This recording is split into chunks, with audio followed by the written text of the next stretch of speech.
판사가 흰 봉투를 들어올리는 순간 법정은 숨소리마저 멎었습니다. 원고 김준혁 씨와 피고 김연아 씨는 친형제가 아닙니다. 이 단 한 줄의 DNA 결과가 가족을 뿌리째 뒤흔든 그날, 누구도 예상하지 못했던 반전과 사라진 유언장의 비밀이 드러났습니다. 지금부터 상속 소송이 어떻게 출생의 비밀로 바뀌었는지 들려드리겠습니다. 이 사건의 주인공은 세 사람입니다. 원고 김준혁 46, 대기업 과장으로 일하던 그는 아버지의 전부를 자칭하며 평생 효자라 불렸습니다. 피고는 김연아 씨 39이고 어릴 적부터 아버지에게 작은 별이라 불리며 사랑을 받았지만 회사 생활에 치여 부양하는 데에는 소홀했다는 비난을 들었습니다. 그리고 고 김태석 씨, 소박한 목소였던 아버지는 5년 전 간암으로 세상을 떠나며 자필 유언장을 남겼습니다. 준혁과 연아는 아버지가 남긴 30평 남짓의 단독주택과 약간의 예금, 그리고 어디선가 모아두었다는 현금 뭉치를 두고 갈등을 시작합니다. 유언장은 집은 큰아들 준혁에게, 예금과 현금은 연아에게 동등히 분배하라고 적혀 있었지만 문제는 상속 순번을 결정짓는 재산 목록 끝에 누군가 덧댄 듯한 추가 현금 5억 원이라는 그런 기재였습니다. 준혁이 말하길 5억이라니 아버지께 그런 돈이 있었단 말인가? 누가 봐도 손댄 필체야. 이건 연아가 조작했어. 연아는 혼자 이렇게 생각했어요. 내가? 오빠, 내가 왜 그런 짓을 해? 아버지가 날 신뢰하지 못했다면 돈을 맡겼을까? 양측은 위헌장 위조 의혹으로 법원에 맞섰고 상속액을 두고 진흙탕 싸움이 시작됐습니다. 재판 3차 변론 기일이었죠. 준혁 측은 위헌장 감정서를 제출하며 추가 현금 5억이 후필이라는 결론을 내놓았습니다. 연아는 눈시울을 붉히며 법정에 서서 소리쳤습니다. 오빠, 아버지를 믿어? 그건 아버지가 적은 거야. 내가 조작했다면 지금 여기 없었어. 판사는 결국 유언장의 진정성을 다투는 것만으로는 부족하다고 보고 제1차 중재 경고를 내렸지만 두 사람은 합의를 거부했습니다. 그리고 그때 준혁의 변호인이 또 하나의 폭탄을 던졌습니다. 변호인은 피고 김연아 씨는 원고 김준혁 씨와 혈연 관계가 아니라는 의혹이 있습니다. 법원에 진자 확인 검사를 신청합니다. 연아는 뭐라고요? 말도 안 돼. 법정안은 하나의 쉼표도 없이 정적에 잠겼습니다. 한순간의 침묵이 온 가족사를 집어삼키려 했었습니다. 2달 후에 봉인된 DNA 결과 봉투가 판사의 책상에 올려졌습니다. 방청석엔 친척과 주택 매수 희망자까지 모여 있었고 형제라 믿었던 둘은 각자 딴청을 피우듯 시선을 돌렸습니다. 판사는 원고 김준혁 씨와 피고 김연아 씨의 유전적 부계 일치도는 0% 혈연 관계가 없음. 준혁이 말도 안 돼. 내가 본 아버지의 사랑은 뭐였지? 연아는 오열하면서 아버지는 날 딸이라 부르셨는데. 법정에선 탄식과 카메라 셔터 소리가 연신 뒤섞였습니다. 재판은 상속 분쟁에서 출생 비밀 공방으로 급선회를 했습니다. 사람들은 묻습니다. 왜 아버지는 연아의 출생을 숨겼을까? 연아는 어린 시절 비가 오던 날 아버지가 노란 비옷을 입고 나를 왔어 라고 말했지만 그저 어린 상상이라 치부되었습니다. 그러나 이후 최 씨의 법정 증언이 새로운 실마리를 던졌습니다. 최 씨가 말하길 25살이었던 김태성 씨는 산골 오지 목공소에서 일했는데 형편어려운 여인이 갓난한 이를 품에 안고 찾아왔소. 내가 이 아이를 키울 수 없다고 울며 남겼고 그날 비가 옥수로 왔지. 그 아이, 그게 연하 아닐까 싶네. 이 문장에 둘의 세계가 한꺼번에 무너져 내렸습니다. 네 번째 공판이 이어졌고 준혁은 아버지의 수첩 한 권을 증거로 내놓았습니다. 여기 보십시오. 1987년 7월 24일 메모에 작은 별 집에 데려옴 이렇게라고 적혀 있습니다. 연하는 입양됐고 이 수첩이 유언장에 기재된 5억의 출처를 설명합니다. 아버지는 연하의 침묵에 남겨진 할 위자료를 쌓아둔 것뿐입니다. 상속 재산이 아니라 타인 명의 신탁금입니다. 오빠, 아니 준혁 씨, 그럼 나는 아버지의 딸이 아니라 죄송해요. 하지만 아버지는 날 사랑하셨어요. 변호인들은 각종 판례와 상속법, 친족관계 등록부 자료를 놓고 치열하게 싸웠습니다. 그리고 1심 선고일 재판부는 장작 27쪽짜리 판결문을 낭독했습니다. 첫째, 피고 김연아 씨는 사실상 입양관계를 입증하지 못했습니다. 둘째, 상속재산에서 별도로 관리된 5억 원은 입양 위자료가 아니라 목적성 증거 불충분으로 상속재산으로 인정합니다. 셋째, 피고 김연아 씨는 상속인의 친생자로 등록되어 있지 않았으므로 법적 상속인이 아닙니다. 따라서 원고 김준혁 씨의 상속률을 지분율 100%로 확정합니다. 피고 측이 점유한 예금 및 현금 5억 원은 원고에게 반환하라. 연하는 이렇게 외쳤습니다.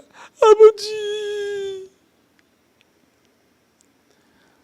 판결 뒤 준혁은 승소의 형실보다 텅 빈 집에 울리는 걸음소리에 멈춰섰습니다. 옛날 연하가 그의 책가방에 몰래 넣어둔 초콜릿이 생각났습니다. 저 아이를 내가 처음 안아 올린 날 아버지는 웃으며 말했지. 너희는 한 배에 나오지 않아도 한 하늘 밑에서 큰다. 그 하늘을 내가 찢어버린 건 아닐까?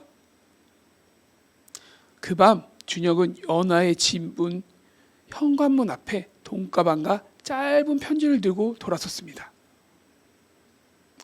연하야, 아버지의 돈이든 누구의 돈이든 너의 품에 안은 순간부터 우린 형제였어. 법은 그걸 잘라냈지만 내 기억은 아직 남아. 절반은 내 것이 아니라 우리 것이야. 그 편지는 연하의 눈물을 적셨고 돈보다 큰 화해가 조용히 피어났습니다. 6개월 후 준혁은 아버지가 살던 집을 리모델링해 작은 별 목공방이라는 이름을 붙였습니다. 간판엔 이렇게 새겼죠. 가족이란 필체도 증거도 지우지 못할 손의 옹기다. 오빠, 이 작은 별이 다시 빛날까? 응, 빛은 잊혀도 사라지지 않아. 우리 두 사람이 지켜보면 되잖아. 두 사람은 친자 증명서도 없이도 서로를 부르는 호칭 하나로 새로운 가족사를 써내려가기 시작했습니다. 누군가 법정 끝에서 잃어버린 것이 있다면 바로 사랑은 존재 그 자체만으로도 충분하다는 명제였습니다. 오늘 소개한 실제 판결문은 상속 다툼이 어떻게 한 가정의 뿌리를 들춰낼 수 있는지 보여줍니다. 유언장은 법적 힘을 가졌지만 그 뒤편에 숨어있는 감정과 관계는 판결문 한 줄로 사라지지 않습니다. 혹시 여러분도 가족과 얽힌 오래된 오해가 있나요? 법보다 먼저 따뜻한 대화를 건네보는 건 어떨까요? 판사봉이 3번 땅, 땅, 땅 울렸습니다. 피고 김하늘은 원고 김준호에게 2천만 원과 연 5% 지연 이자를 지급하라. 법정은 숨조차 삼키기 어려울 만큼 조용했지만 두 사람의 심장은 폭풍처럼 소용돌이 치고 있었습니다. 사랑이라 믿었던 돈이 이제는 판결문 첫 줄에 빚이라 쓰여 있는 이 아이러니한 상황. 여러분, 오늘 우리는 돈이 어떻게 사람을 파괴하는지, 그리고 법이 그 폐허 위에서 어떤 잣대를 들이대는지 끝까지 따라가 보겠습니다. 2019년 늦봄, 서울 한복판 작은 카페, 달빛 창가, 커피향 사이로 들려오는 기타 선율에 두 사람의 첫 대회가 놓였습니다. 강의를 듣다가 마음이 울렸어요. 제가 학생이 된 기분이었습니다. 아유, 가찬이세요. 선생님이 환자들에게 주시는 위로가 저에게 더 큰 수업일 텐데요. 탁자 위엔 어느새 3장 커피잔, 소로와 푸크, 사르트르와 보부아르까지 책 이야기가 끝도 없이 이어졌습니다. 사람들은 말합니다. 첫 번째는 호기심, 두 번째는 설렘, 세 번째는 확신, 그리고 네 번째는 때론 나락. 두 사람은 속도계를 잃어버린 자전거처럼 내리막길을 달렸습니다. 2020년 한겨울, 병원 창문 밖엔 눈이 소리 없이 쌓이고 있었습니다. 곧 정식으로 정리돼요. 정말이에요. 조금만 기다려줘요. 거짓말만 하지 않는다면 전 기다릴 수 있어요. 하지만 곧이라는 단어만큼 모호한 시제도 없었습니다. 그날이요, 곧은 끝내 오지 않는 기차처럼 멈춰섰습니다. 2023년 5월, 빗소리가 유난히 컸던 새벽 2시, 휴대폰 화면에 하늘 선생님 4글자가 떠올랐습니다. 준호 씨, 미안해요. 공사비가 막혀서 당장 2천만 원만 있으면 돼요. 왜 하필 지금? 알겠어요. 최대한 빨리 알아볼게요. 괜찮으신 거죠?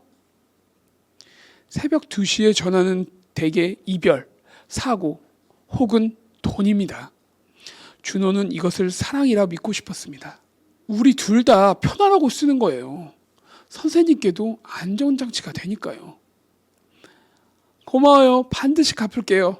볼펜이 종이를 가르는 사각사각 소리는 두 사람의 미래를 가르는 메스였습니다.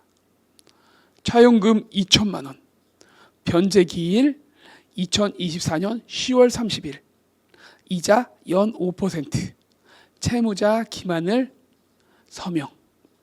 사랑은 말로 하긴 했지만 돈은 잉크로 새겨졌습니다.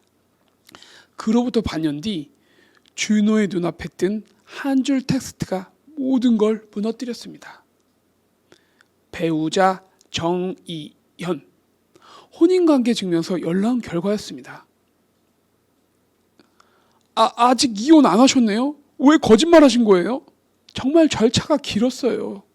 곧 끝나려 했는데 미안해요. 돈은 꼭 갚을게요. 거짓이 없는 배신은 없습니다. 그날 카페 달빛 창가 2층에서 둘은 서로의 눈동자 속에 깊이 박힌 금이 가는 소리를 들었습니다. 춘풍이 부는 2024년 4월, 준호는 우체국 창구에 서서 등기 봉투를 꺼냈습니다. 봉투 겉면 수신인 서울 남부지방법원, 청구 원인, 금전 대여, 청구 금액 2천만 원, 지연 손해금, 증거, 차용증, 계좌이체 내역, 통화 녹취록. 불법 원인 구매로 맞설 수밖에 없었어요. 차용증이 있어서 사랑의 대가로 준 돈이라고 그렇게 하면 되는 거 아닌가요? 변호사가 얘기하길, 핵심은 불륜 유지 대가라는 점입니다. 원고가 기혼 사실을 알았거나 알 수 있었어야 불법이 아니라는 주장을 꺾을 수 있습니다. 사랑이라는 이름의 전쟁은 이제 법조문을 들고 법정으로 옮겨졌습니다. 피고는 차용증을 작성해 2천만 원을 차용했습니다. 원고는 피고가 기혼임을 몰랐습니다. 불법 원인급여 요건은 충족되지 않았습니다. 원고는 연애 감정을 알고 있었습니다. 이 돈은 관계 증명 유지를 위한 대가였습니다. 재판장이 말하길 원고, 피고의 혼인 사실은 언제 알았습니까? 2023년 2월 11월 2일 혼인관계 증명서를 확인하고 알았습니다. 피고, 이혼 진행 사실을 입증할 서류가 있습니까? 없습니다. 진실이 드러나는 순간은 늘 잔인합니다. 서류는 기억보다 오래 남고 스크린샷은 말보다 솔직합니다. 스크린샷은 울지 않지만 피고는 울렸습니다. 피고 김하늘은 원고 김재훈에게 금 2천만 원 및 2024년 11월 1일부터 완전일까지 연 5%의 지원 손실금을 지급하라. 피고의 항소는 기각한다. 법은 때로 냉혹합니다. 그러나 이 냉혹함이야말로 공정함을 담보합니다. 하늘에게 2천만 원은 이제 받을 돈이 아닌 갚아야 할 빚이 되었습니다. 숫자는 같아도 방향이 바뀌면 인생이 뒤집힙니다. 문화센터 강사, 의사상대 소송. 이 제목은 인터넷 헤드라인 아래 댓글이 쏟아졌습니다. 역시 돈을 빌려줄 땐 차용증 필수, 호의가 계속되면 권리인 줄 안다더니. 이런 댓글은 감정의 돌멩이지만 피고석에서는 댓글러가 아닌 당사자입니다. 돈을 받았다고 끝난 건 아니에요. 제 안에 신뢰가 사라졌으니까요. 앞으로는 마음이든 돈이든 가볍게 주지 않으려 합니다. 돈을 준다고 다 끝나는 건 아니죠. 이혼은 결국 성사됐지만 김하늘이 얻은 건 자유가 아니라 빈자리였습니다. 시청자 여러분, 여기서 법조문은 한입 크기로 먹어보겠습니까? 첫 번째, 불법 원인급여, 불법 급부를 받지 못한다는 원칙입니다. 하지만 양쪽이 모두 그 불법을 인지해야 적용됩니다. 이 사건에서 원고는 기혼 사실을 몰랐으므로 조건 미충족. 두 번째, 금전 소비 대차 계약, 차용증은 계약서입니다. 달콤한 메모가 아니라 법적 폭탄이에요. 팁을 알려드리면요. 첫 번째로 계좌 이체 시 대여 차용증 메모를 남기세요. 두 번째로는요, 카톡으로 변제를 다시 확인하세요. 세 번째는요, 현금이라면 반드시 영수증을 만드세요. 연애든 우정이든 서류는 불신의 벽이 아니라 관계를 지켜주는 방패입니다. 사랑은 때때로 계산을 거부하지만 돈은 끝까지 계산을 요구합니다. 2천만 원이라는 숫자보다 무거운 것은 그 돈에 실린 믿음과 배신의 무게였습니다. 차용증 한 장이 사랑을 확증해 주지 못했듯 사랑 한마디가 차용증을 지워주지도 못했습니다. 오늘 이야기가 마무리된 뒤 혹시 마음에 떠오르는 사람이 있나요? 고마움을 전하기 전에 혹은 따뜻한 마음을 내주기 전에 작은 서류 한 장으로 서로를 보호하는 법을 기억하시길 바랍니다. 판사는 조용히 입술을 열었다. 피고 박수현은 원고 윤정희에게 위자료 1억 원을 지급한다. 지연 손해금은 2025년 2월 1일부터 모든 갚는날까지 연 12%. 그 순간 14살 준호는 두 손으로 귀를 막았고 9살 세리는 눈을 질끈 감았다. 윤정희는 고개를 숙인 채 두 아이를 끌어안았다. 남편 조용호는 난생 처음 보는 얼굴로 벽시계만 멍하니 바라보았다. 누구도 말이 없었다. 단 한 줄의 판결이 6해 동안 이어진 불륜과 용서 그리고 배신을 끝냈다. 이제부터 그 한 줄이 만들어지기까지의 기록을 당신에게 들려드리겠습니다. 윤정희는 대형마트 문화센터에서 실버 요가를 가리킨다. 환하게 웃는 얼굴 덕분에 수강생들은 햇살 선생님이라 부른다. 하지만 퇴근 후 집으로 향하는 택시 안에서 그녀는 늘 불안을 삼켰다. 남편이 오늘은 집에 있을까? 또 회식이라고 둘러댈까? 조영우, 중견기업 영업팀장. 사람 홀리는 재주로 친화력 만렙이라 불린다. 말투는 다정했고 행동은 빨랐다. 문제는 그 다정함이 아내에게만 향한 것이 아니었다. 2019년 9월 17일 홍대 골목의 한 카페. 조영호는 대학 후배 박수연을 12년 만에 다시 만났다. 커피 2잔, 케이크 1조각, 그리고 짧은 잘 지냈어? 라는 인사. 카드 영수증엔 12,800원이 찍혔다. 그 영수증이 훗날 법원에 제출될 첫 번째 증거가 될 줄은 아무도 몰랐다. 두 사람은 서로 SNS를 팔로우했다. 좋아요가 쌓일수록 윤정이의 불안도 함께 쌓였다. 2020년 봄, 도시는 멈췄지만 채팅창만은 활활 타올랐다. 박소연은 말했다. 오빠, 아무한테도 말 못했는데 나 혼자 너무 힘들어. 조영호는 새벽 2시 거실 조명만 켜놓은 채 휴대폰을 붙들고 속삭였다. 괜찮아, 난 네 편이야. 2달 뒤 그냥 친구라는 변명은 널 사랑해라는 고백으로 바뀌었다. 2021년 2월 3일 새벽 2시 10분 윤정이는 거실 시계를 바라보며 휴대폰 메모장에 적었다. 오늘도 남편은 귀가하지 않았다. 접대 중이라기엔 너무 길다. 메모장은 곧 탐정사무실의 계약서로 이어졌다. 잔액 470만 원. 그녀의 남은 저축 전부였다. 호텔 체크인 기록, GPS 로그가 압축돼 있었다. 2023년 8월 4일 민정조정실 윤정이는 3천만 원을 청구했지만 2천만 원에 합의했다. 조영호는 끄덕이며 말했다. 다신 안 그럴 거야. 박소연은 고개를 숙여 눈물을 훔쳤다. 사건은 그렇게 막을 내리는 듯했다. 그러나 분류는 엔딩 크레디트에 다시 시작된다. 2024년 3월 조영호는 옷가방을 챙겨 집을 나갔다. 생각할 시간이 필요해. 그는 그렇게 말했다. 그의 여름 별거 중이었던 가족은 아이들 졸업기념으로 놀이공원에 갔다. 열차를 타기 전 직원이 찍어준 가족 사진 5명의 웃음, 셔터 소리 한 번. 윤정이는 그 사진을 휴대폰에 저장했다. 그 사진 한 장이 판사의 마음을 움직일 줄은 아무도 몰랐다. 2024년 12월 강릉 겨울바다. 박소연은 파도 소리를 배경으로 속삭였다.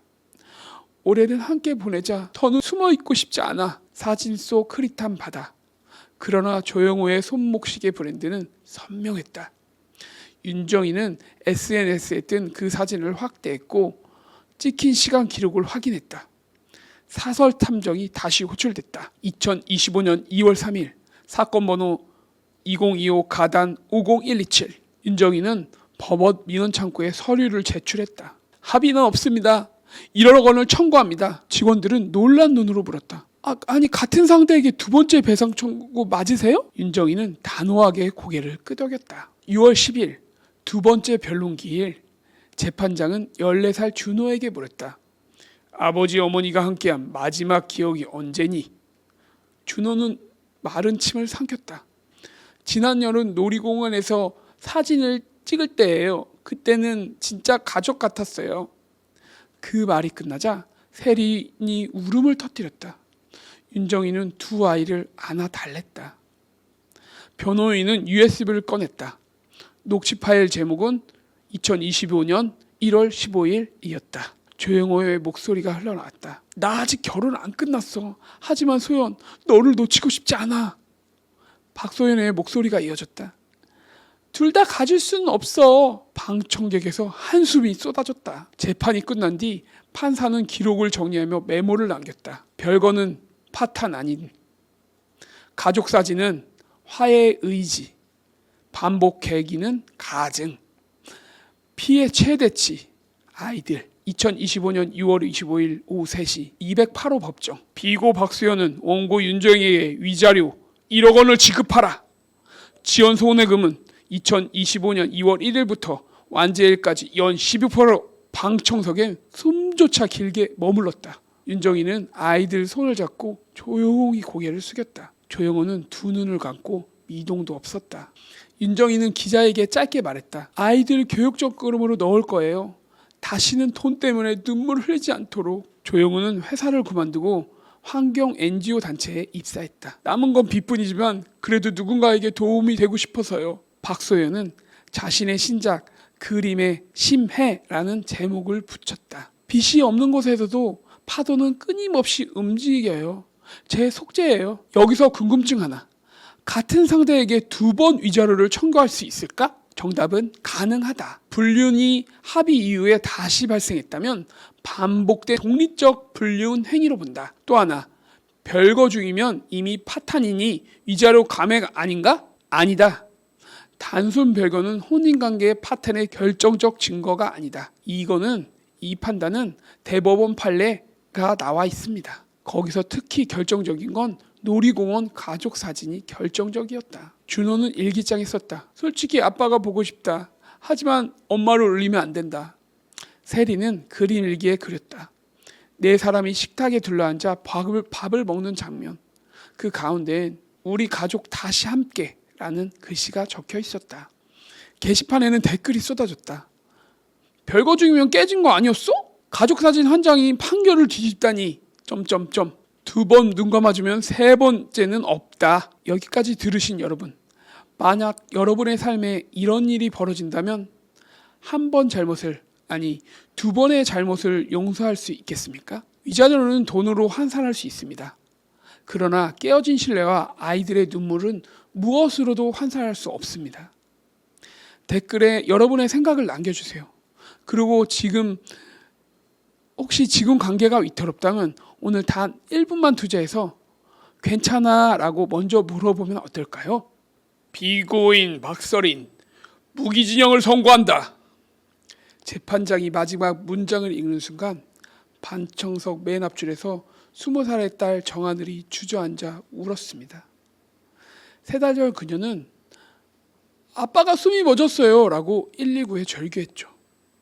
그 외침이 어떻게 보험금 8억 살인사건으로 뒤바뀌었는지 이제부터 판결문 속 숨겨진 72시간의 진실을 함께 따라가 보겠습니다. 오늘 사연의 시작은 겉보기에 아주 평범한 가족입니다. 경기도 남천시에 사는 중소기업 대표 정태성 55세, 재혼한 아내 박서린 48세, 그리고 전처 소생의 딸 정하늘. 3사람은 매주 금요일이면 거실에서 보드게임을 하며 웃었고 이웃들은 참 화목한 집이라며 부러워했습니다. 그 평온이 깨진 건 4월 18일 금요일 밤 10시 12분. 하늘은 방에서 과제 중이었고 아빠 태성은 1층 서재에서 서린이 타준 수면 유자차를 마시고 있었습니다. 10시 27분 천둥 같은 갱음이 들렸습니다. 서재 바닥에 쓰러진 아빠, 그리고 곧이어 들려온 서린의 침착한 한마디. 하늘아 119 불러. 나는 보험사에 알려야 해. 딸 하늘이 원한 건 단 하나였습니다. 왜 아빠가 갑자기 쓰러졌는지 알고 싶어요.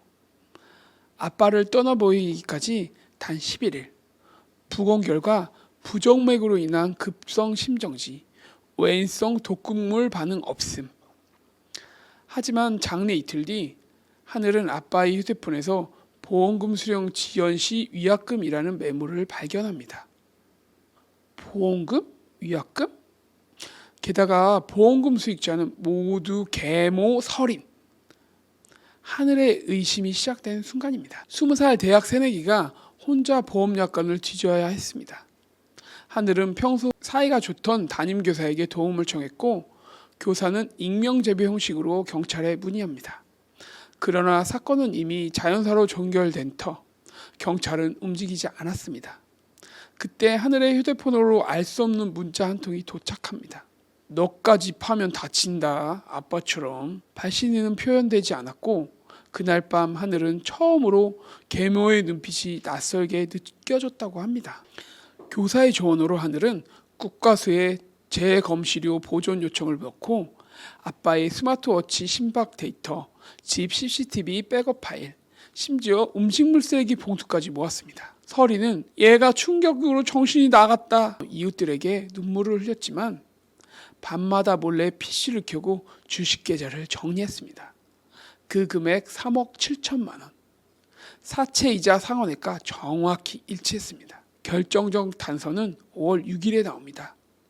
스마트워치 서버에 남아있던 체온 로그 사이에 심박이 급락하기 8분 전 체온이 급상승한 흔적, 그리고 LQX78이라는 약물이 미량 검출됐다는 국가수 보고서. LQX78, 시중에 없는 실험용 향부정맥제. 누군가가 캡슐을 분해해 차에 타지 않았다면 검출될 수 없는 물질. 경찰은 곧장 서린을 피해자로 입건합니다. 수사가 진행되자 서린은 모든 혐의를 부인했습니다. 나도 피해자예요. 남편이 죽고 사체까지 떠안았다고요.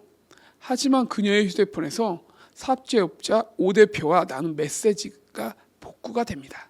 약 확실해? 흔적 안 남지? 사식하시면 체내 분해 보험금만 들어오면 목 드릴게요. 정하늘은 검찰 조사실 복도에서 그 대화를 기록한 A4 서류를 들고 눈물을 흘렸습니다. 진실을 얻기 위해 딸은 아버지의 죽음, 계모의 배신, 그리고 가족이라는 말을 스스로 찢어야 했습니다. 2025년 1월 14일 1심 선고. 재판부는 박서린에게 무기징역, 공범 오 대표에게 징역 20년을 선고했습니다. 선고 직후 서린은 두 손으로 법정 난간을 부여잡고 외쳤습니다. 하늘아, 엄마 믿지? 엄마가 왜 그랬겠니? 한올은 단호히 고개를 저었습니다. 당신은 한 번도 엄마였던 적이 없어요. 그로부터 3달 뒤 하늘은 아버지 사진을 들고 대학 강당 무대에 섰습니다. 전공은 법학으로 바꿨고 장학금 수여식으로 이렇게 말했습니다. 진실은 아무도 대신 찾아주지 않습니다. 저는 앞으로 스스로의 손으로 지킬 겁니다. 서재 벽시계는 여전히 10시 27분에 멈췄습니다. 그 시간은 가족이 무너진 시각이기도, 진실을 향한 시계가 다시 움직이기 시작한 시각이기도 합니다. 여러분, 오늘 이야기는 평범해 보이는 삶과 감춰진 욕망의 간극을 보여줍니다. 우리가 지켜야 할 것은 사랑이라는 이름 아래 묻혀버리는 의심이 아니라 사랑이기에 더더욱 물어야 하는 진실일지도 모릅니다.